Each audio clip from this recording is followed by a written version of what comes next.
Hey folks, it's your pal Mike Shea from slyflourish.com and twitter.com/slyflourish. Here with another episode of Lazy Dungeon Master Prep. I always have to look in the corner and remember what I called this show.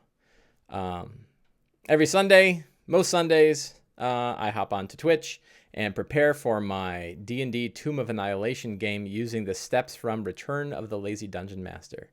If you happen to be here on Twitch, drop into the chat and say hello. As we will do as we have done in previous sessions, we'll go through the checklist from Return of the Lazy Dungeon Master and then look how it applies to the Tomb of Annihilation game that I am running at my friendly local game shop. Where to start? I guess we will start where we always start, with the tips, but we can chat about anything going on in D&D. It's a pretty free-form show, so if you got any thoughts about D&D you want to talk about, drop them into the chat and we will talk about it. Let's see. So the steps. You can download, if you look in the little thing down there in Twitch or on YouTube, you will see links to a free sample from Return of the Lazy Dungeon Master. Or go to the Lazy Dungeon Master homepage, Return of the Lazy Dungeon Master homepage. Click the free sample, and you too can see the checklist. The chapter on the checklist is available. It is, I believe, what is it? Chapter 2. We'll jump to chapter 2. So there are 8 steps in the Lazy Dungeon Master checklist. If you've seen previous shows, these are going to be very familiar, but it always helps to kind of reinforce the steps and talk about why we do them. Hey, Gondolar is here, Body H is here, and my mom is here. Hi, Mom. We are fostering a dog today. We have a new dog running around the house. I had to kick her out of the room to do the show, but my wife just got back from getting her coffee, so she is taking care of the dog. It's kind of a puppy, so we have to keep an eye on it. What? Wait, really on the puppy? Yep, we're just fostering, so we've got it for a few days, about 4 days. I think I like fostering cats better, just between you guys and me, because 4 days is about the time when you and the dog get used to each other, and then the dog goes away. So, anyway, this isn't Sly Flourish's tips for fostering animals. So the 8 steps. The first thing we do is we review the characters. You know what? I don't even have my other window open yet. I should open that up while I'm thinking about it. I've got a lot of apps open, sorry. So the first thing we do is review the characters. We do this in order to put the characters in our minds. So while we're preparing the rest of our game, we are thinking about them. It's a good step towards building a game around the drives of the characters. The characters are the key. They're the centerpiece of the adventure. I don't know if you hear them. That's my sump pump. We got about, I don't know, it feels like 40 inches of rain in 36 hours. A crazy amount of rain. It's been really annoying. So we put the characters first and foremost in our minds so that we can kind of build the rest of the adventure with them in mind. The second step is very important. That's to create a strong start. What is going to happen right at the beginning of our game to remind everybody that we're playing D&D? This is a good one for really just kind of getting everybody on the same page. And it's one of the few things that a DM can prepare that isn't likely to go awry. Almost everything else could go in any direction depending on, the decisions of the other people on the table. But the start, usually we know where a game is going to start, and then it can go from there. So it's always good to keep the strong start in mind when we're preparing our game. The third step is to outline potential scenes. This is a feel-good step. We kind of do this. We do this to just to make sure that if we feel totally overwhelmed, if we're like, man, I have no idea what's going to happen in my game this time, we can, I watch my hair. My hair gets all funky sometimes. We can just put this down to feel good about what's going to happen. Usually it's just a list of the scenes we think might take place. Where do we think things might go? Many times we can just skip this because we really don't know where it's going to go. And if you're good not knowing where it's going to go, then omitting this step is perfectly fine. It's probably, of the 8 steps, it's the one I tend to do the least. The fourth step is one I tend to do the almost second most to the strong start, and that's defining secrets and clues. This is probably the hardest part of this checklist. And what we do is we sit and try to think of 10 things that the characters can discover in our next session. These could be things about them. This could be things about the adventure itself. This could be historical things about the area that they're in. These are things that they will discover throughout the adventure. We can think of this as the heavy focus on the exploration part. When they're exploring, when they're conducting their exploration in the adventure, what are they going to learn from that exploration? This is where those go. They're usually short, one sentence long. I like to do about 10 of them. 10 is a hard number to do, which means that you're really kind of stretching your brain to try to figure it out. So I think it's probably the most important. It's also one of the main reasons that I wrote this new book, was because the original Lazy Dungeon Master didn't have anything about secrets and clues in it, and I found it to be incredibly useful 5 years after that book. Next is developing fantastic locations. If you are running your own homebrew adventure, this is a very important step, and it's to give you the backdrops for the adventure. Where are things going to take place? What makes them interesting? Why do people care? Each of them should be. I'm quoting a former WotC developer and current RPG developer Rodney Thompson, who said that there are 3 F's when building a location. What makes it familiar, functional, and fantastic? And we need to think about all 3. Like, why are the characters there? What did this place do? What did it used to be?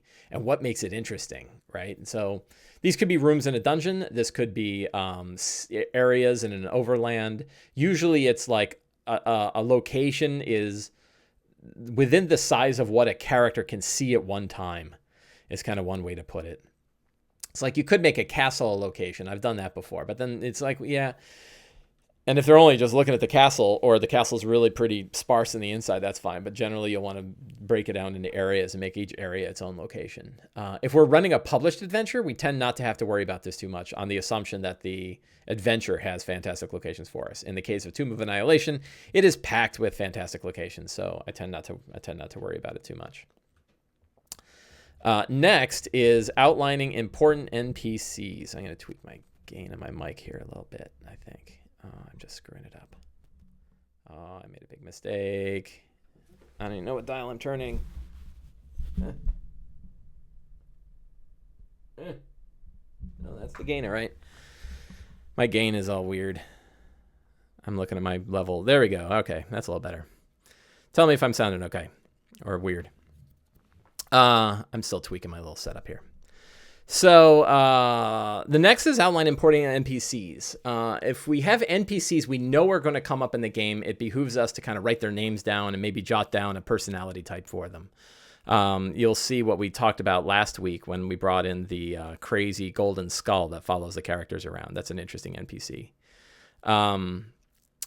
Usually these are the important ones. We don't necessarily need to worry about every NPC. You don't have to. I don't tend to fill out like every single person in a tavern, for example. But you might have the important ones that are relevant directly to the story and to the characters. Next is choosing relevant monsters. What monsters might pop up? What's their ecology? What makes sense for them? I think we probably overweight the value of stat blocks, and we probably underweight the value of lore. So reading about what makes this monster interesting is probably more important than like finding monsters of the right challenge rating, because sometimes, and I've seen this in this is probably the sign of a adventure writer who really hasn't spent a lot of time, is when you look at an adventure and there's lots of monsters in there that are of the right challenge rating, but there's no reason for those monsters to actually be in that location. So it makes a lot more sense to focus on the ecology and then worry a little less about challenge ratings on monsters and stuff like that. Don't worry so much about the mechanics, worry more about the story. That's probably a loose guideline for all this stuff these days. I think that's the 5th edition, kind of a new drive in 5th edition. I think it's probably a controversial one, is think less about mechanics and think more about the story. You'll see that more and more these days, I think, and I think it's a cause for a lot of interesting conversations that are occurring in various little nooks and crannies on the internet. The last step is selecting magic item rewards. What are the magic items that you will give to your characters? What do they want? What do they need? need is a little bit much. But, if they have a gap where it's like, well, they're level 12 and they don't have a magic weapon, and every time they fight a golem, they're hitting for half damage, then maybe they need a little something. But there's a couple ways to do this. One is just a random list. Another one is the loose wish list. I'm a fan of the loose wish list. If you just ask people, like, what kind of things do you want? When you think about your character, what are the kinds of items? They say, like, I like magic swords. You're like, okay, good, magic swords. You don't want them to say, I want a Vorpal sword. Yeah, so does everybody, right? But like, what, unless they say, like, well, my character's quest is to receive the Holy Avenger. Like, there's one Holy Avenger, a great ancestor of mine once held it, and one day I hope to recover it. Well, that's a good hook. You might want to write that down and maybe build a little adventure around it. Not that thing's not going to necessarily show up in some horde, but you might get a clue. There might be, among the treasure, there's a map, and the map says that, like, this shadow dragon, murdered the guy, and him and all of his possessions lie within the reigns of that shadow dragon that's off on Dreadspire Island. So there could be a lot of fun.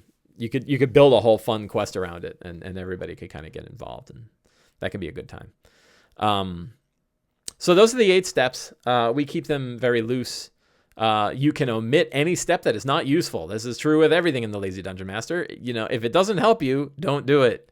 Use what you like, pull out those steps where you're like, I don't really need that. And you'll see today, as I go through my Tomb of Annihilation game, I probably only use about 4 of these 8 steps, mostly because I'm running a published adventure and that changes things, but also because I'm kind of deep into it. Like, we're deep into this adventure at this point, and I don't really need to spend a whole lot of time. Actually, I mean, the prep is really light these days. One interesting thing I noticed, like on Wednesday, I'm running both groups through Tomb, and they're both roughly in the same place. And because they're pretty close to the same place, it meant that I didn't have to do any prep on Wednesday. They went to a different room than my current group did. Both of my current groups, but my Wednesday group went to different places than my Sunday group. They're both on level 3, the Vault of Reflection, which you can see down there.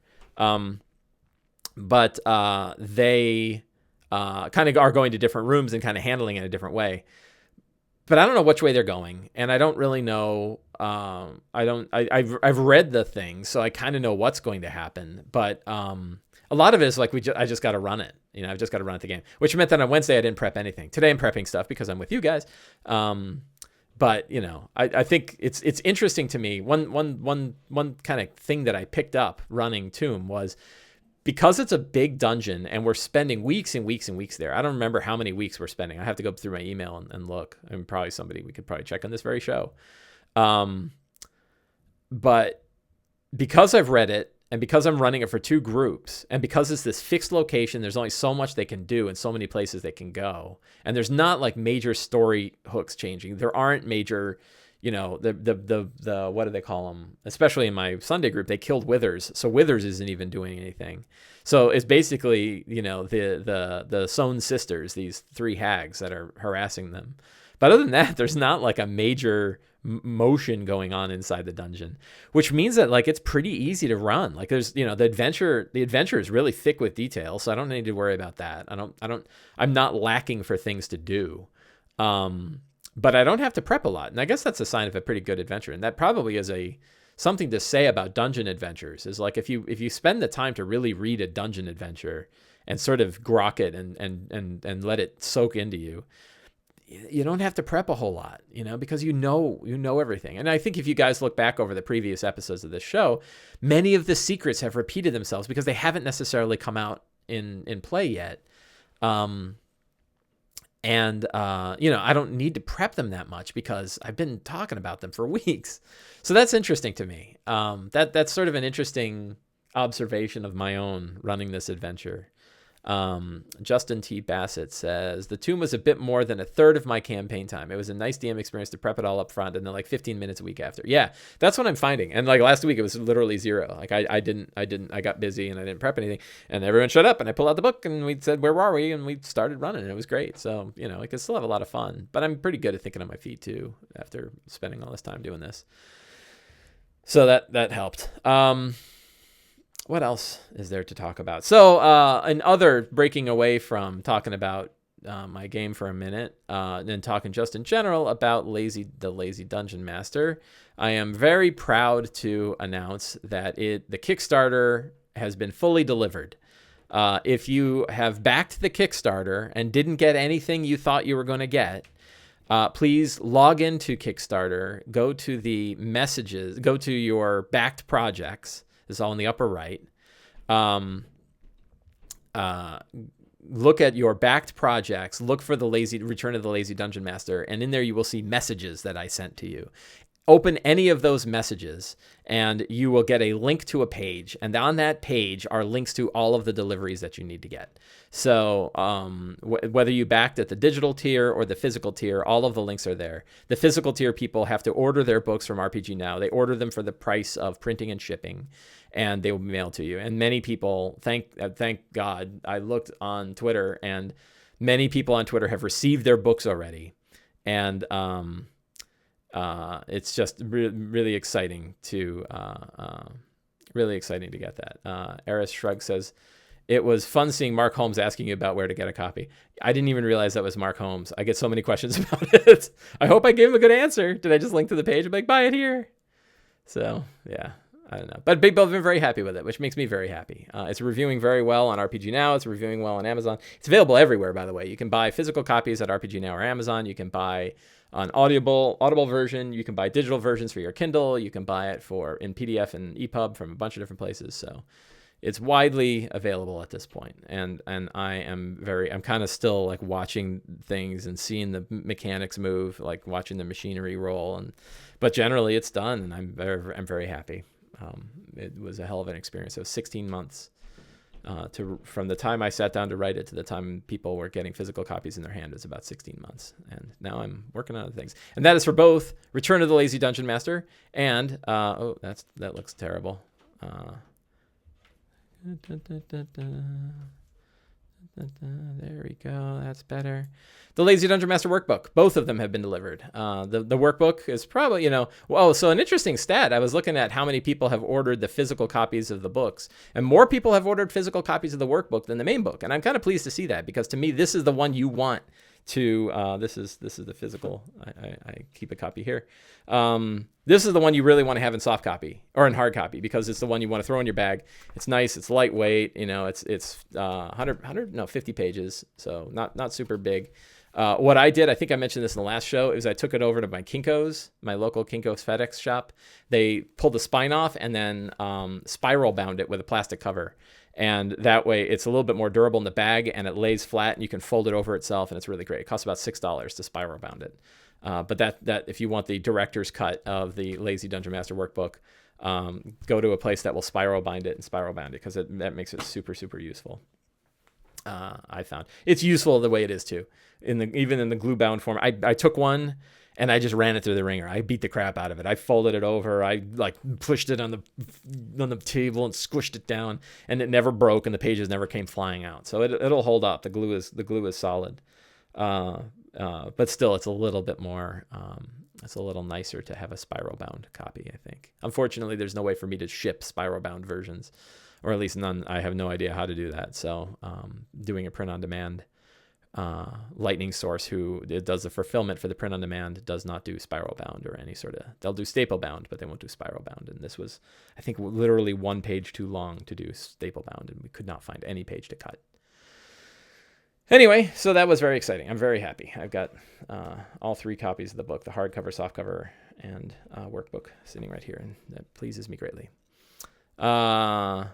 Eris Shrug says, for me, the workbook is most useful as a PDF. Yeah, and one thing you can do with the PDF is you can print the pages you want. If you want to have a physical page, you can just print a couple pages. You don't have to print the whole thing. So yeah, that's useful too. I tend, because I go around a lot, I don't carry an iPad with me.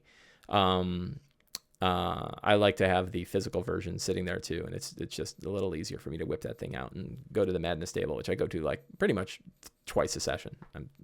I use that Madness table all the time, which is why it's in there. Like, it was the least popular of the charts, but it's the one that it's the one I use a lot. So I'm like, well, it's my book. I'm putting Madness tables in it.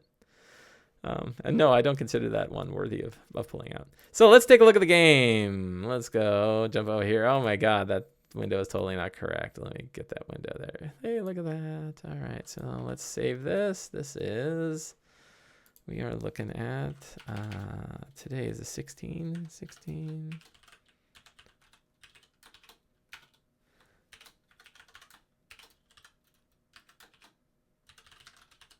Sorry, just saving my notes. All right, we changed the date to the 16th. All of our notes stayed. The trouble areas, power score. Who are the characters? Warren and Huitzaline are gone. In our characters, we have Smoke, a Tabaxi Ranger. I wrote down who he's possessed by, and I left it upstairs. But I do know he's possessed by. I just forgot. I forgot for these notes. I should have put it in here. If I was better prepared. I'm lazy even for preparing for my lazy DM show. Do you print this out yourself? When you add Navy DM, you say, I may have forgotten. Do you print this out for yourself? I got my own print on demand copy from RPG Now, and then I stripped it. If that's what you mean.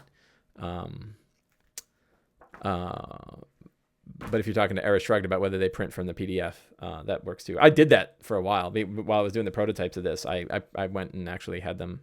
Oh, do I print out these notes? Sorry. No, I mail them to myself in a email, and then I just pull up my own email at my game. Usually only to remember names. One of the interesting things, and I think we talked about this in previous episodes, a lot of times I'll write these notes down and I don't check them during the game. The notes are a way to kind of push it into my brain. They're usually less of a thing I need to reference. So I don't know that I talk about it that much in the book, and I think I've talked about it only once or twice in the show. But yeah, a lot of time the act of writing it down is the prep, and the notes themselves I rarely go back to. Last week I did, actually, because I forgot to mail them to myself. And but I was able to go to the YouTube channel, and I went to my own YouTube channel and looked at my notes there. So that was kind of a bizarre way to do it. I don't recommend that. I don't recommend like making your notes on hand by making a whole YouTube channel for them. That's probably not the most efficient way to do it. Everybody's got a lot of different ones. A lot of people love OneNote. I've seen a lot of people with OneNote. I've seen a few people with Evernote. A lot of people have different ways they take their notes. A lot of people like pen and paper. When I wasn't doing the show, and for my Wednesday game, I don't write them down this way. For my Wednesday game, I have a little moleskin notebook I keep on me, and I write them in there because I can do that kind of anywhere. And I'll keep that notebook handy, but a lot of times I don't check it there either. So we have Smoke. We have Gabriel Tharmond, Azamar Celestial Warlock. He died and was resurrected. He dreams of the Soulmonger, and he's possessed by Unk, the flail snail. We have Ogechi. Ogechi, something crazy happened to Ogechi last session. Did he almost die again? I don't remember. I got to go back and kind of relook at what happened. Ogechi was tied to the Oshodo, who is sort of it has a connection to the Night Serpent. He has a hand and a tattoo around his hand that will let him open up the Fane of the Night Serpent. He is also possessed by one of the trickster gods, but I don't remember which one. And he has a connection to Fanthaza and Acererak. He is personally marked by Acererak, which means if he survives this, Acererak might take him on as an apprentice. Acererak has his eye on him, or one of Acerek's many, many eyes, because he's always watching. Is on this guy, so we'll see how that works out. Acererak would love to have an apprentice who can also happen to open the door to the Night Serpent. That's something Acererak would be very interested in. Punchy, Kenku Samurai, who wants to fly. He's made of plant stuff. The reality is Punchy is dead. Punchy died fighting the King of Feathers, and instead he has been resurrected by Zugtamoy into a Punchy made up of plant stuff. He is possessed by Obalaka, but Obalaka was also now overtaken by Zugtamoy. So Obalaka is now sort of the speaker of Zugtamoy inside Punchy. I don't know how the hell that's going to play out. That's kind of that's a little bit extreme.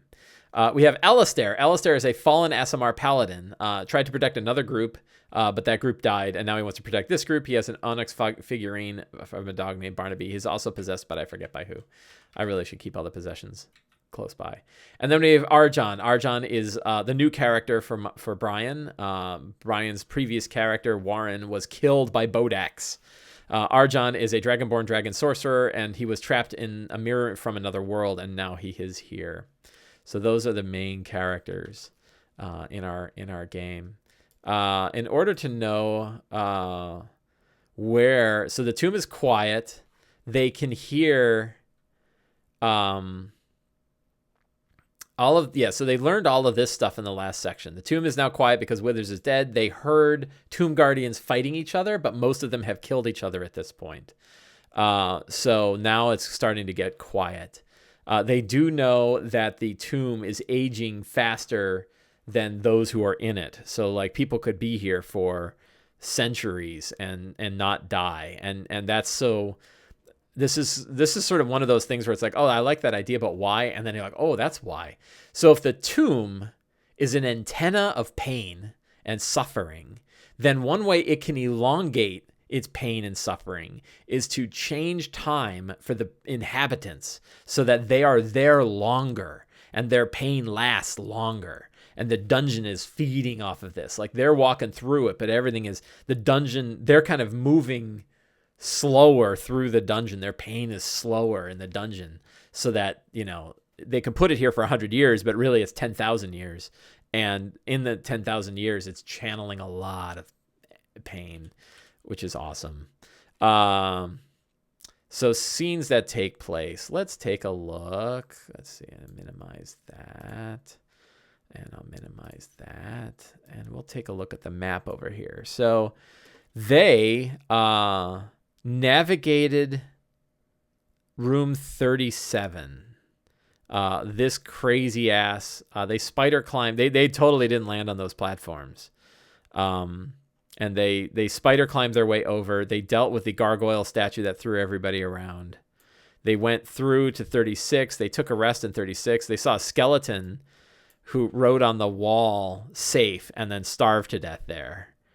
Like whoever was there never left. I thought that was a fun thing. Uncle Jungle George says, I use OneNote for the resource notes, and I have Google Doc I use for the notes of the session, which usually results in a chaotic mess of words by the end of the session. Yeah, that's good. It's better than mine. I have terrible notes during a session. I suck at it. I really just suck at taking notes. I really need to do a better job at that. Nothing like an early silent dungeon that wasn't to pull on the players to put the players on edge. Yeah, right. Yeah, silence. Like what happened here? But they kind of know what happened, but still, it's not any bad. These eyes are freaking them out too. I think one of them got charmed. Oh crap! I forgot who.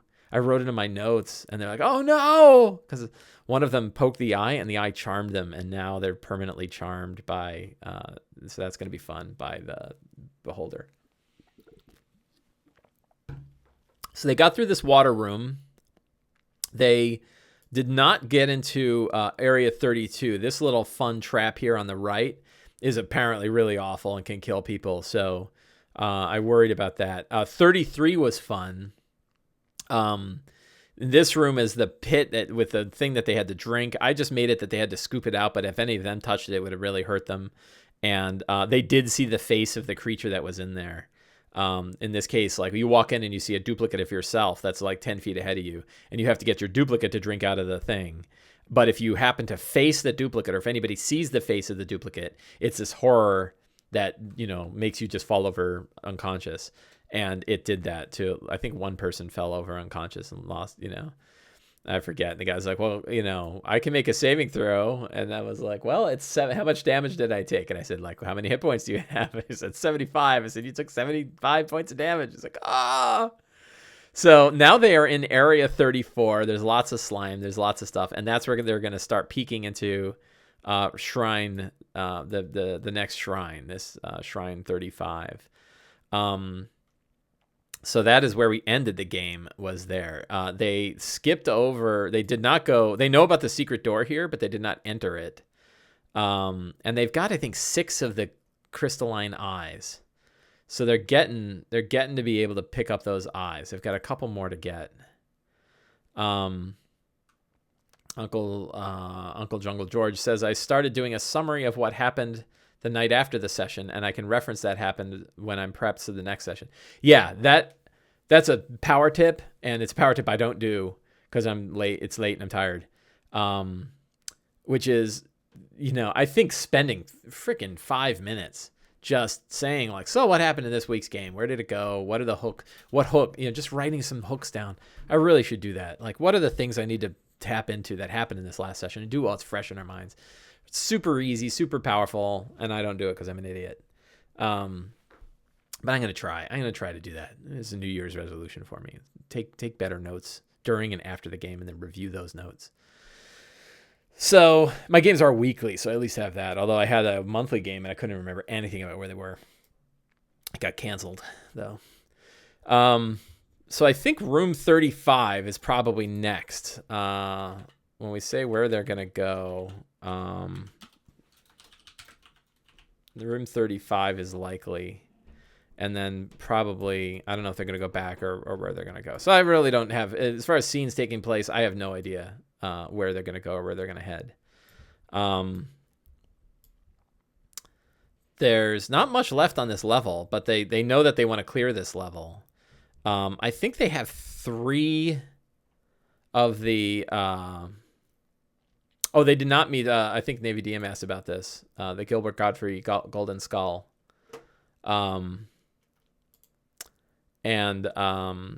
The answer is they did not get the Golden Skull, but the other group, my Wednesday group, did, and I don't know. I'm not having a great time role playing that skull.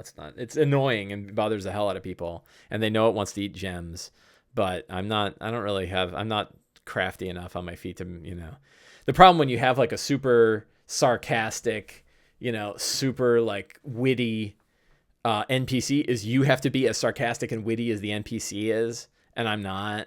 So that's a little troubling. So I think they have 2 keys left, and one of the keys is definitely going to be inside the Beholder room.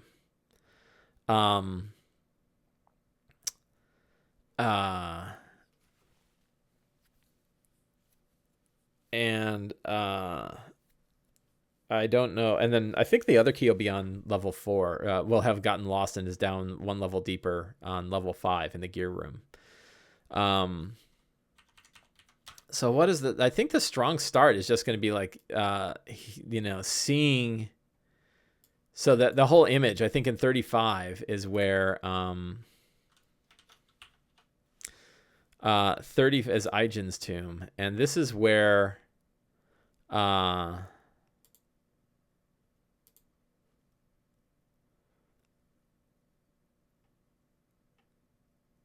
thought there was like peering in, you could see somebody get eaten. Is that this one? I thought this is this one.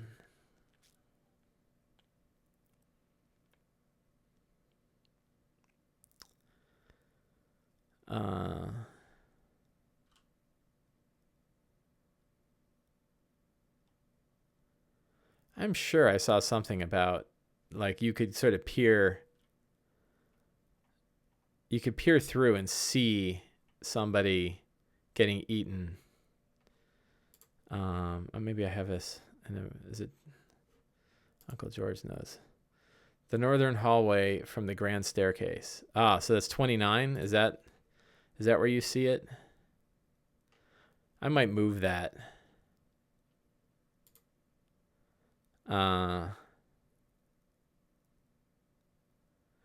Yeah, I might shift that a little bit and move the vision over to the other window so that they see it. Bravus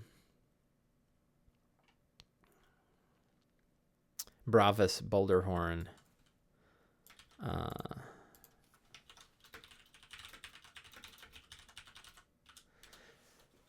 Bravus Boulderhorn getting eaten by locusts.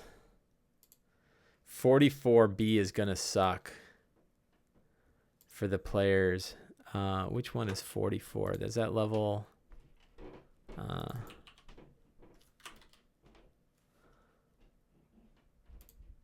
Yeah, the Beholder Chamber.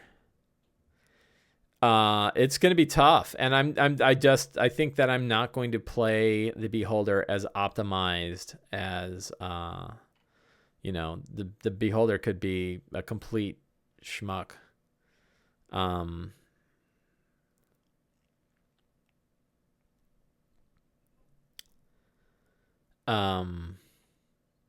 So I'm gonna probably go a little bit easier on them with that because it is so lethal. Apparently, a lot of people said that that's just a lethal fight.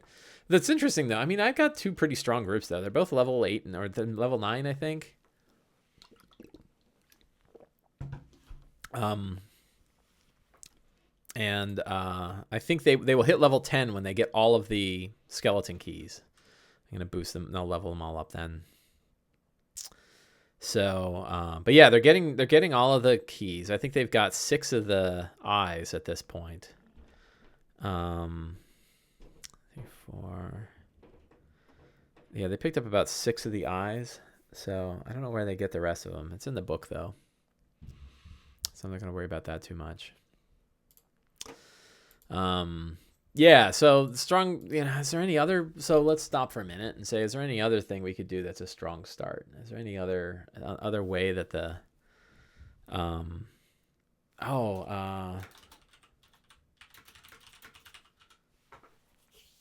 the charming eye, somebody, if they rest,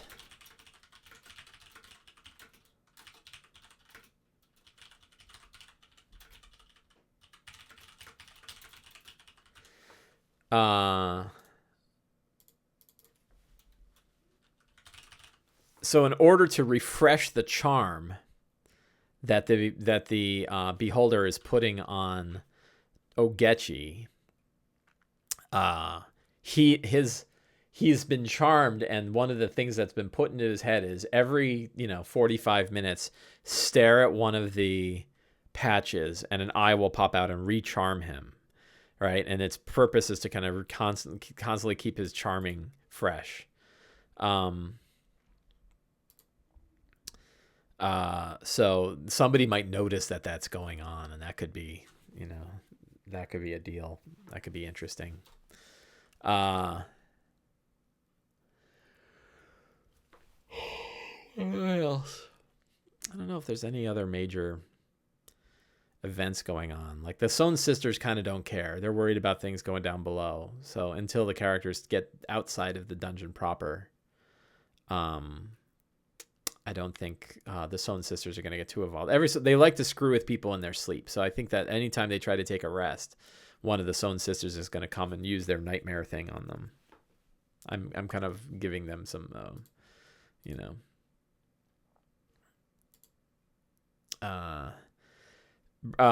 Brendan C. Dodd says, what's the short tunnel on the right-hand side that's labeled Tunnel B? So Tunnel A and Tunnel B, that's a rotating hallway. And when you go inside, it rotates and then traps you in a trap. And then, it's kind of sits in place, and it's almost impossible to get anybody out. If anybody kind of gets stuck in there, it's really, really, I don't even know how you get someone out of it again. It's this real kind of complicated logic puzzle. Luckily for me, they haven't gone in there because I don't want them to die in there. And but it's kind of fun. Like, could they, could they kind of get someone else to go in there? Could they summon someone or send somebody in to rotate it again and they get their friend out again? Navy DM says, I turned it into a simpler puzzle. Do you have any tips? Like, what kind of puzzle? What's a good way to handle that puzzle? Would you say? I'd be curious how you ran it. Luckily for me, they didn't go there, but that doesn't mean they won't go back, and it doesn't mean another group won't.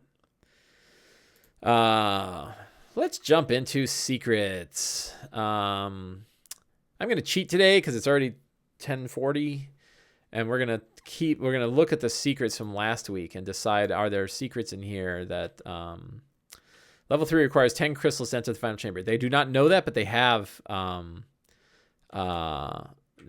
figured out that they need to pick up these keys.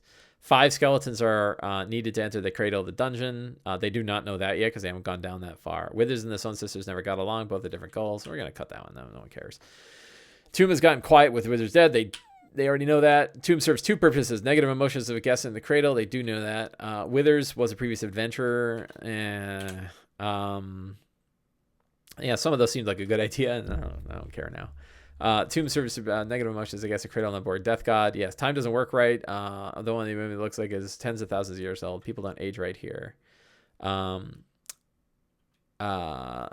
am going to add one that the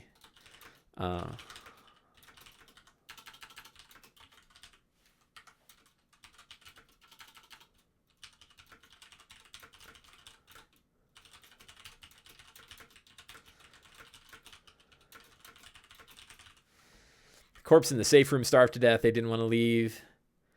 Oh, I did have this. The Serac stretches time in the tomb, so that means we kind of have two of those.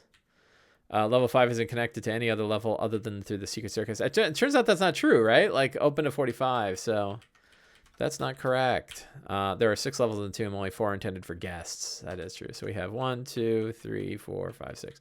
So we need 4 more secrets.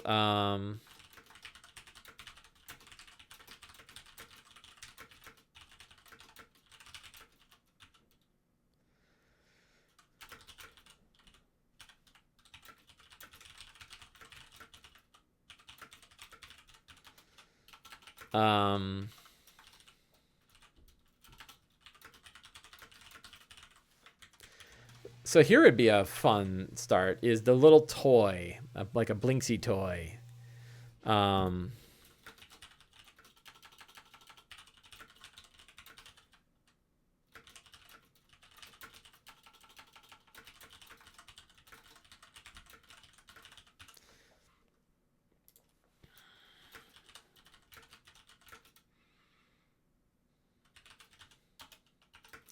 The Stone Sisters have toys. Basically, it would move every time someone entered. So they had to basically figure out the right combo to get it aligned all the way through, but get people untrapped. Not too far from the original, but decidedly less likely to trap someone permanently. Uncle Jungle George says Clayface. Who is Clayface? Remind me about Clayface. I don't remember Clayface. 1, 2, 3, 4, 5, 6, 7, 8. 2 more. 2 more secrets. I'm going easy on the secrets today. What else could they learn? I don't know.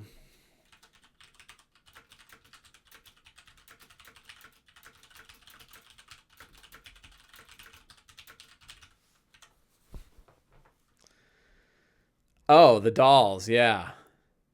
I'm going to have more than 3. I'm going to have like the whole Blinksy doll thing.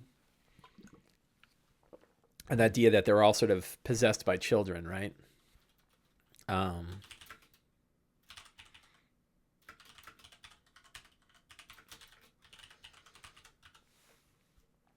Straw Bundle, Clay No Face, and Joho the Monkey. Those are awesome.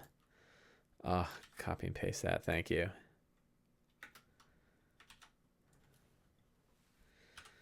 I don't think they're going to talk. I think like one thing is that they're good spies, but you know, they don't talk. Fantastic locations are in the book. So which one? Let's roll randomly for which one of the toys might get caught. Straw Bundle is 1 and 2. Clay No Face is number 3 and 4, and Joho the Monkey is 5 or 6. That's an edge. 4. Straw Bundle. Area 71. Let's take a look at Straw Bundle.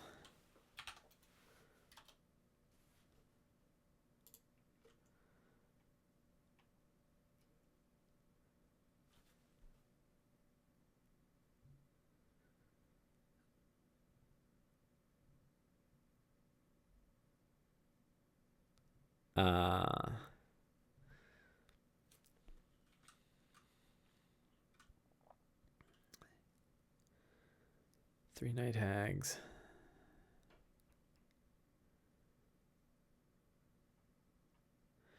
I think, yeah, I think instead of having Straw Bundle show up, I might have a 4th toy. Is there a Blinksy toy? Is there a Blinksy toy generator?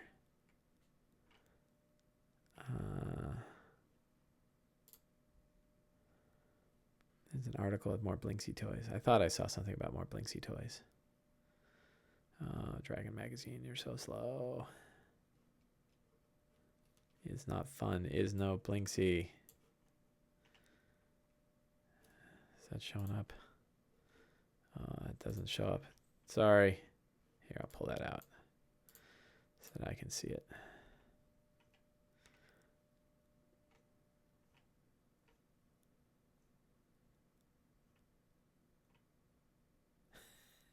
My pal Ivy.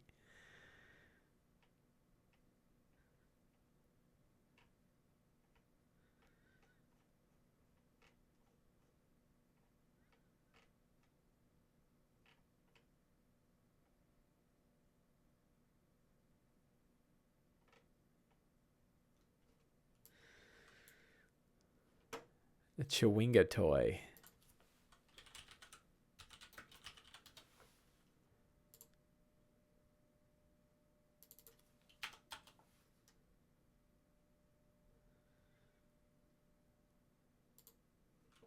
That'd be fun.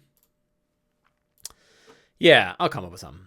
But I think like another little fake toy, like a little rocking horse. Maybe a rocking nightmare. It kind of rocks up. I like these like sad toys. Sad toys that are possessed by children.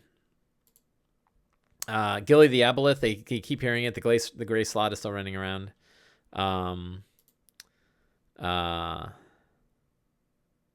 Yaka the Golden Skull, so great. Monsters that they face. So I don't think they're gonna face any Tomb Guardians this time around. I think the Tomb Guardians have largely. There's probably like one really super powerful Tomb Guardian left, like the Master Tomb Guardian. So let's generate one. I screwed my window all up, didn't I?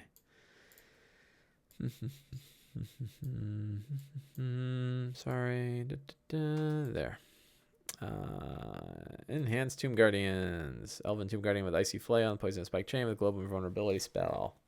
Give one that's got a couple of them. Dark Elven, Hobgoblin, Giant. Ogre Tomb Guardian with Electric Spear and Flaming Dagger and powered by Fireball. Who would be most likely to win the if you had like a single elimination tournament of Tomb Guardians, what would likely kill? Well, Fire Shield would probably kill. Oh, Haste. Maybe we'll do a Dark Elven Tomb Guardian. That happens to have probably does. It's an assassin, right? So we'll use the assassin stat block with poison and acid. Haste, globe, and fire shield. Yeah, that one probably won. Maybe it's a legendary. The legendary Dark Elven Tomb Guardian Assassin. It has poison and acid blades, sneak attack, haste, globe of invulnerability. Can't be targeted by spells. It's really fast. Fire shield, maybe improved invis. Oh, that's awful. That's just mean right there. That's just cheating. You're just cheating, Mike.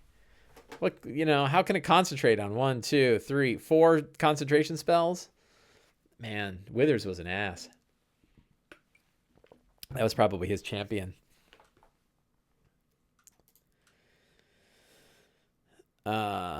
Which one? It could be a halfling. What do you think? Or a gnome. Legendary gnome. Tomb Guardian Assassin. Boulder moss growing on it, so it's got eye stalks.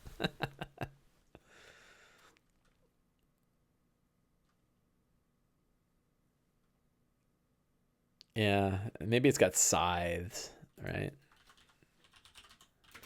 I've been playing the game Dusk, a callback to Quake, and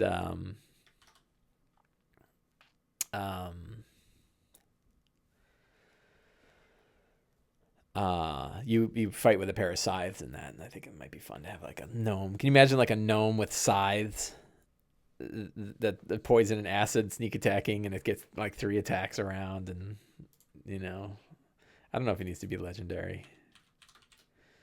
Although the legendary attacks are nice if you've got a lot of players. The idea that like a really jerk red cap, except red caps are really loud. They stomp around in their big boots. But yeah, I mean, it could be a legendary gnome. Let's take a look at the red caps. Oh, that's not working. Red cap. Red cap. Yeah, look at that guy. Awesome.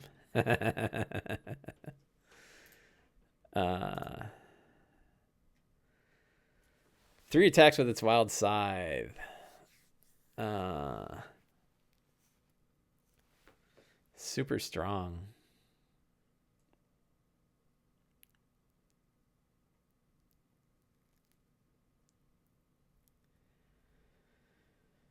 So I guess the idea that it's invisible, but it's not stealthy means you could hear it like stomping around and leaping up on the walls and stuff. And then it drops onto people and beheads them. It'd be pretty cool.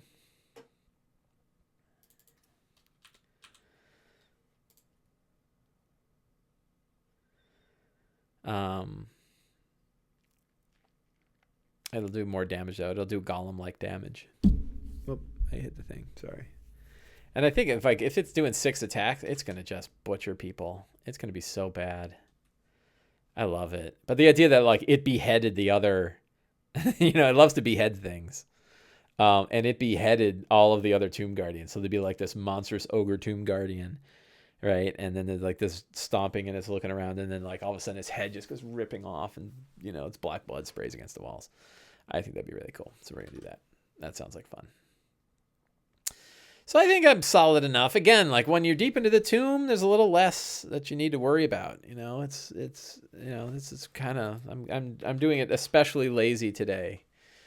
That's a strong start. Do I need to? I don't know that I. The problem is I started the last one.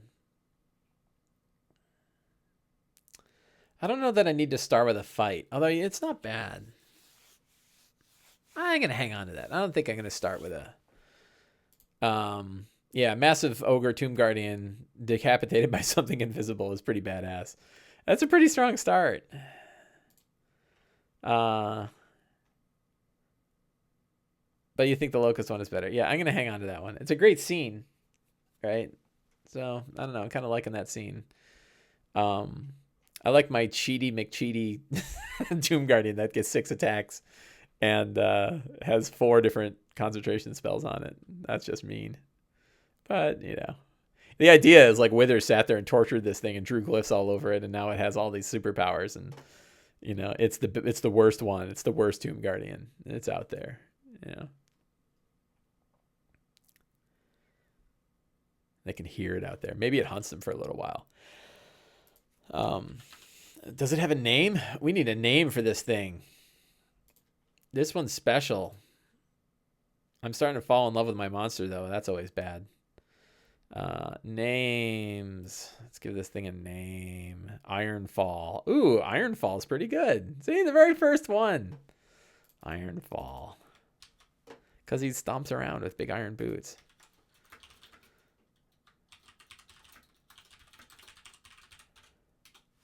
Legendary. What's the maximum hit points of a flesh golem?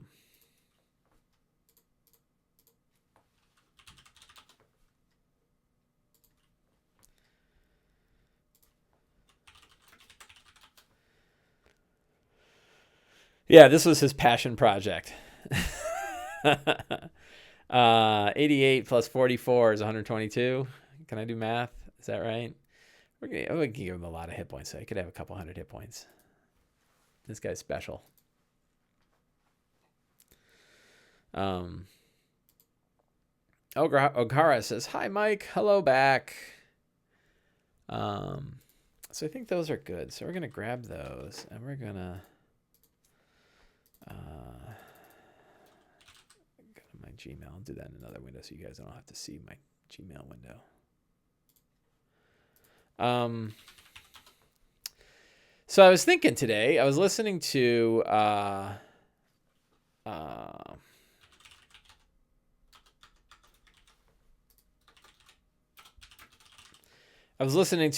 the latest Lore You Should Know on the D&D podcast on Dragon Talk. And they were talking about the Githyanki again. And I recall that I want to write an article for Sly Flourish. I wrote an article that people seem to like. That was The Hunger, a level 1 to 20 Knoll campaign. And I wrote this pretty long article about like outlining an entire 20 level campaign as a loose outline, and it was sort of my idea of like, if you're getting an idea for a campaign, what does that look like? And I wanted to do one about the Githyanki. I want to do a 1 to 20 Githyanki. My mic stands a little wonky. A Githyanki Githzeri Mind Flayer campaign. So you have like these sort of 3 different factions. And what that would look like, and I think the hardest part, like I could think of all the high level stuff, going to Tunereth or whatever the name of the Githyanki homeworld is. It's really crazy. There's lots of high level ideas there. The question is like early on, maybe it's just like you find a single, illithid spawn or a cursed egg, and maybe it starts with somebody sells the party a Githyanki egg. It could be really fun to do this like 1 to 20 Githyanki Githzeri campaign. So I think I'm going to write that up in an article, but I thought I would talk about it and get people's minds fired up about it. What else? I don't think any other major D&D news has happened over the last week. What's caught my eye? I've been spending some time with the Demon Plague. This is the adventure that was written by John Four and my friend James Intercasso. It's a great big adventure. I backed the Kickstarter and got the PDFs for it, and it's really a cool looking adventure. That they did a sort of a 1 to 20, an entire 1 to 20 campaign.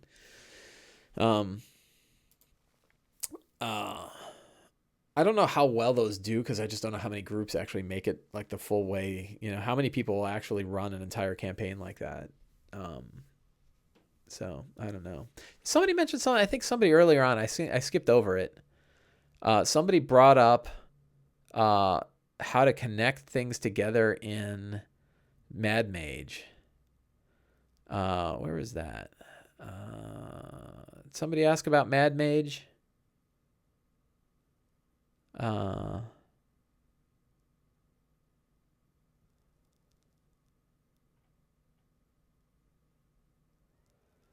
Did I miss something about that? I think I missed it. Yeah, Eris, what did you ask about Mad Mage? If you could remind me, I can't find it in the chat. But now I know who it is. Maybe it's a little easier. How do you promote interaction? How do you promote interaction-based encounters in something like the Tomb or Dungeon of the Mad Mage? That's a good question. And in many cases, so I think like, not thinking about the type of encounter can help. Now like when you're facing off against Ironfall, the red cap elite legendary Tomb Guardian, it's not likely that they're going to have a good talk with it. But the Beholder, they could have a talk with it. And I think I keep sinking in my chair. Ugh, sit up a bit like a professional.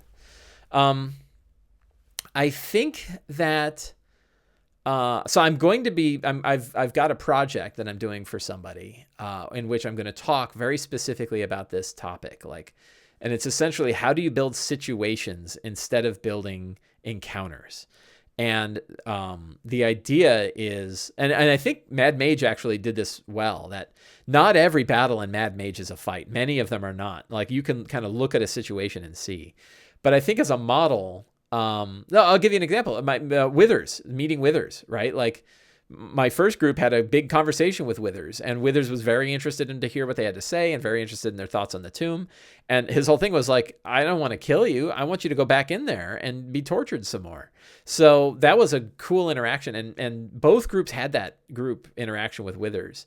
And one group went back and killed him. Anyway, they went back and fought him. And he started pulling off the the blasphemies of Balish, and nearly killed them.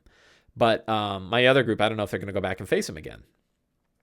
And so I think one way is to give the villain, give the other people motivations that are different than murder the characters. We often talk about the motivation of the murder hobos in D&D, that the characters are out there to just kill monsters, but the monsters don't always need to have the motivation to kill the characters, which means they might have an incentive not to fight the characters. Like, it's dangerous fighting characters. Characters kill monsters all the time. So, what drives the group? And if you do like a random encounter table, the question is, why is that encounter there? And it could have nothing to do with fighting characters. And then if you have your secrets on hand, they could also explore, the exploration a little bit by like noting the symbology of their armor, or they could, learn a bit of lore, or a history check could say that this is from an older tribe. There's a lot of ways to like turn an encounter into exploration roleplay.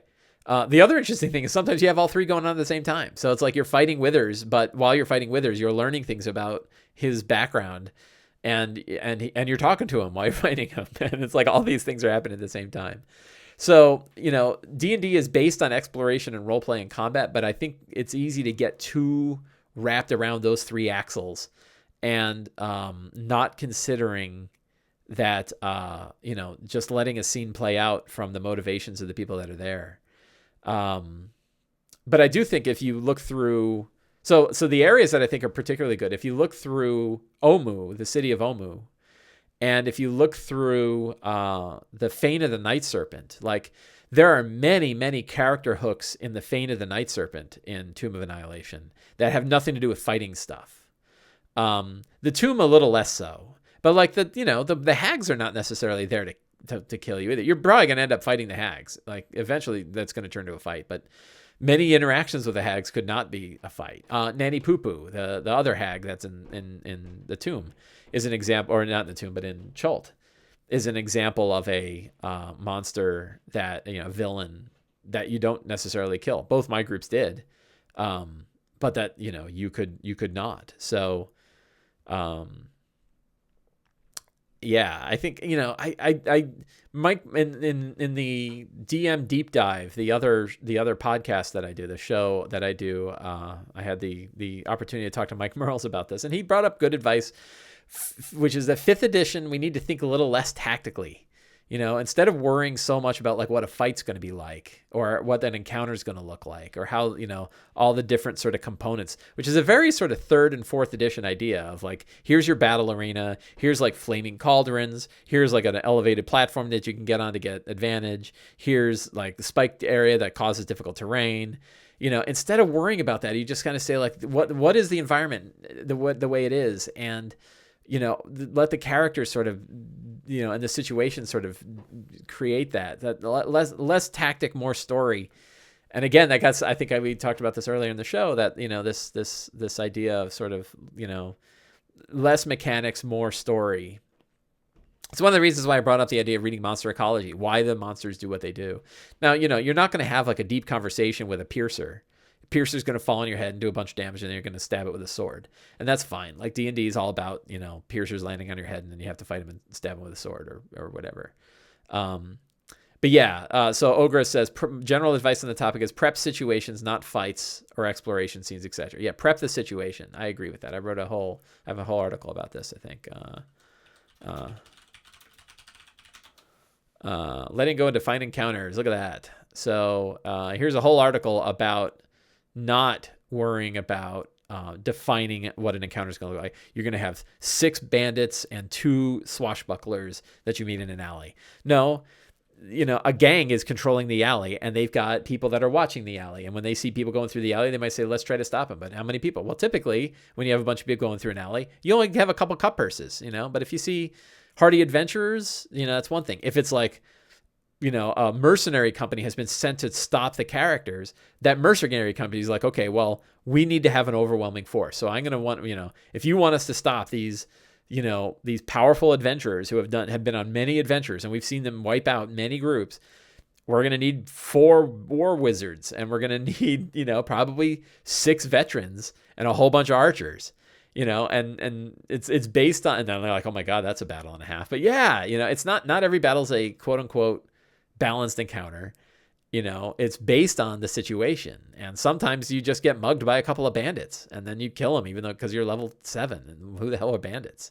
And other times, like, you're going to get overwhelmed because the villain says, sending 6 guys again to fight these 6 guys is not a good idea.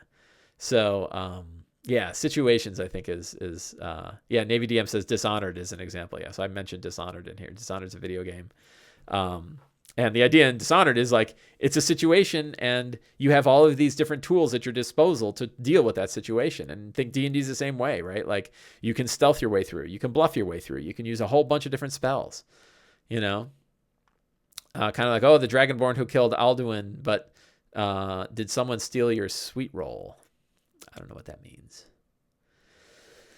So yeah, I'm big on this idea of building situations. I think it might be sort of a DM 201 idea. It's a little bit past some of the basics. I do talk about it in the Return of the Lazy Dungeon Master as well. There's a whole thing on worrying less about defining encounters and just, you don't have to, we review monsters not to build defined encounters. In fact, you don't see anything about building defined encounters. Although boss fights are different. A boss fight, you really want to think it through. And there are some fights where you really want to design that like 3rd edition, 4th edition style tactical fight. You want it to be really cool. I think the final, the cradle of the Death God is one where you really want to kind of have an idea what's going on. I wonder if that's for people brand new to DMing 5e, since it's geared towards that. The guards in Skyrim treat you with disrespect even after you've become very infamous or famous for your powers. Yeah, right. Like, they might, you'll no one will like you. Yeah. Depending on the actions you take. Well, I have gone 10 minutes over, but I've enjoyed this conversation. I want to thank you all for watching. I want to thank everybody that joined us on Twitch today. Thank you very much for coming. Thanks for the great conversation. Thanks for all of you that watch on YouTube, and we will be back again next week. Have a great week.